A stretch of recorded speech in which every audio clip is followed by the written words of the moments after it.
सबसे पहले important pH की बात कर लेते हैं। तो यूरिन की 6 होती है, ब्लड की 7.4, स्पर्म की 7.2। इन दोनों में आप कंफ्यूज हो जाओगे, ऐसे याद रखना, ब्लड की अमाउंट ज्यादा होती है तो पीएच भी ज्यादा है। ठीक है, स्टमक की बात करें तो अपने को पता है HCl की वजह से एसिडिक रहती है 1.5 टू 3.5। एसिड रेन की बात करें तो जिस रेन की पीएच 5.5 से कम हो उसको एसिड रेन बोल दिया जाएगा। सलाइवा की बात करें तो 6.7 यहां पर पीएच रहेगी। स्ट्रक्चरल यूनिट की बात करें तो किडनी की स्ट्रक्चरल यूनिट क्या होती है? नेफ्रॉन। कॉन्ट्रैक्शन की सार्कोमियर, इनहेरिटेंस की जीन, लंग्स की एल्वियोलाई, लिविंग ऑर्गेनिज्म की सेल, लीवर की हेपेटिक लोब्यूल्स और मसल की सार्कोमियर। नेक्स्ट हम बात करने जा रहे हैं भाई largest, smallest, longest, tallest. Cell की बात करें तो लार्जेस्ट सेल कौन सी है? शुतुरमुर्ग का अंडा। स्मॉलेस्ट सेल कौन सी है? माइकोप्लाज्मा। लॉन्गेस्ट सेल कौन सी है? Nerve cell. अब भाई ह्यूमन बॉडी में प्रवेश लेना चाहते हैं। ह्यूमन बॉडी में हम देख रहे हैं लार्जेस्ट ऑर्गन क्या है? स्किन। लार्जेस्ट इंटरनल ऑर्गन क्या है? लीवर। लार्जेस्ट ग्लैंड कौन सा है? वो भी लीवर। स्मॉलेस्ट एंडोक्राइन ग्लैंड कौन सा है? पीनियल। लार्जेस्ट एंडोक्राइन ग्लैंड कौन सा है? थायराइड। लार्जेस्ट आर्टरी की बात करें तो एयोर्टा। स्मॉलेस्ट ब्लड वेसल की बात करें तो कैपिलरी। लार्जेस्ट मसल की बात करें ग्लूटियस मैक्सिमस। नाम में यार मैक्सिमस मतलब मैक्सिमम मतलब ये लार्जेस्ट है। स्ट्रॉन्गेस्ट की बात करें तो मैसेटर अपनी जो यानी जबड़े वाली मसल स्ट्रॉन्गेस्ट होती है और अपनी थाई वाली सार्टोरियस जिसका नाम है वो लॉन्गेस्ट मसल होती है, सबसे लंबी। ठीक है, प्लांट की बात करें तो टॉलेस्ट एंजियोस्पर्म पूछ लिया जाए तो यूकलिप्टस। देखो इसमें से मैक्सिमम चीजें है ना एनसीईआरटी की हैं, ये थोड़ी जनरल नॉलेज की बातें हैं पर ये मैक्सिमम चीजें एनसीईआरटी की हैं। ठीक है, tallest angiosperm eucalyptus, tallest gymnosperm sequoia, tallest flower अमोर्फोफेलस,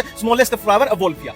next हम शेप्स की बात कर रहे हैं। पहले हम बैक्टीरिया की शेप देखना चाहते हैं। देखो स्फेरिकल है, देखो स्फेरिकल है, इसको कोकस बोल देंगे। ये भाई कोमा शेप है, कोमा शेप है, इसको विब्रियो बोल देंगे। बेसिलस अपनी रोड शेप हो गई और स्पाइरलम देखो स्पाइरल सा है, स्पाइरल शेप हो गई अपनी स्पाइरलम। ठीक है, अब देखो ये एक मोती है, ये कोकस है। ठीक है, ये एक मोती है, मैंने दो मोतियों को जोड़ दिया। डाई मतलब डिप्लो, डाई मतलब होता है दो, कोकस मतलब कोकस, दो कोकस को जोड़ दिया। ठीक है, और बहुत सारे मोती को ऐसे लाइन में जोड़ दिया, वो स्ट्रेप्टो हो जाएगा। शेप की बात हो रही है, कोकस मतलब ये कोकस, कोकस कोकस कैसे फॉर्म में है? स्ट्रेप्टो फॉर्म में है तो स्ट्रेप्टोकोकस। ठीक है, स्टेफिलो आपने कोकस कोकस कोकस इस तरीके से जोड़ दिया तो स्टेफिलोकोकस हो जाएगा। और फिलामेंट स्ट्रक्चर जो कि फंजाई में पाई जाती है और भी बहुत जगह पाई जाती है। फिलामेंट स्ट्रक्चर कुछ ऐसी होती है, देखो फिलामेंट बन रहे हैं, फिलामेंट बन रहे हैं। और कौन सी शेप? देखो जो अपने ग्रीन एल्गी के क्लोरोप्लास्ट होते हैं ना, वो डिस्कोइड भी हो सकते हैं, कप शेप भी हो सकते हैं, रिबन शेप भी, रेटिकुलेट शेप भी। तो डिस्कोइड कैसी शेप होती है? Disc shape. डिस्क से ही नाम है डिस्कोइड, डिस्क शेप। ठीक है, कप शेप देखो ये कप जैसा दिखाई दे रहा है, ये कप शेप होगी। ठीक है, रिबन देखो ये रिबन दिखाई दे रहा है, रिबन दिखाई दे रहा है, ये रिबन शेप होगी। रेटिकुलेट मतलब रेटिकुलेट में नेटवर्क सा बनता हुआ, देखो ये जाल सा बन रहा है ना, ये जाल सा बन रहा है, नेटवर्क सा बनता हुआ आपको दिखाई देगा। पायरिफॉर्म पियर शेप होती है, पियर मतलब नाशपाती, तो ये नाशपाती जैसी हो जाएगी। पायरिफॉर्म कहां पाई जाएगी? ब्राउन एल्गी के एसेक्सुअल स्पोर और गेमीट्स में पाई जाएगी। ठीक है, बाय कनकेव देखो, केव मतलब क्या होती है? गुफा। बाय मतलब दो, जिसमें दो गुफा बन रही हो, एक ये गुफा बन गई, एक ये गुफा बन गई, जो ह्यूमन आरबीसी में पाई जाएगी। अमीबॉइड तो अपने को बचपन से पता है, अमीबा कुछ ऐसा दिखाई देता है, कहां पे? डब्ल्यूबीसी में पाई जाती है। ओवल अंडे जैसी है ना, ये कहां? टेस्टिस में पाई जाएगी। थिम्बल रूट कैप, देखो रूट कैप बन रही है, मान लो ऐसी रूट आई है ना, उसके ऊपर ये कैप चढ़ा दी तो ये रूट कैप में पाई जाएगी। नेक्स्ट भाई कौन सी? Sausage shape. ये अपने माइटोकॉन्ड्रिया में आपने देखा होगा, माइटोकॉन्ड्रिया का डायग्राम कुछ इस तरीके से होता है, जिसका सेक्शन काट के दिखाते हैं। सिलिंड्रिकल देखो भाई सिलेंडर सा बन रहा है, सेंट्रियोल में पाई जाएगी। स्फेरिकल स्फेयर बन रहा है, न्यूक्लियोलस में पाई जाएगी। बीन शेप राजमा जैसा है, जो किडनी में पाई जाएगी। डोम शेप ये देखो, डोम बन रहा है जो डायफ्राम में पाया जाता है ना, डायफ्राम डोम शेप होता है। यू शेप देखो, ये यू बन रहा है कहां पे? हायोइड बोन जो होती है यू शेप होती है। ट्रायंगुलर बोन, ट्रायंगुलर बोन देखो, ट्रायंगल बन रहा है, स्कैपुला अपनी ट्रायंगुलर बोन है। और क्या है? सिग्मोइड करो भाई, जो ऑक्सीजन डिसोसिएशन कर्व में पाई जाएगी, ये सिग्मोइड है। देखो एस जैसा बन रहा है ना, एस जैसा बन रहा है। स्पिंडल क्या होती है? देखो बीच में से मोटी है और साइडों में कुछ इस तरीके से होगी स्पिंडल शेप। ये स्मूथ मसल की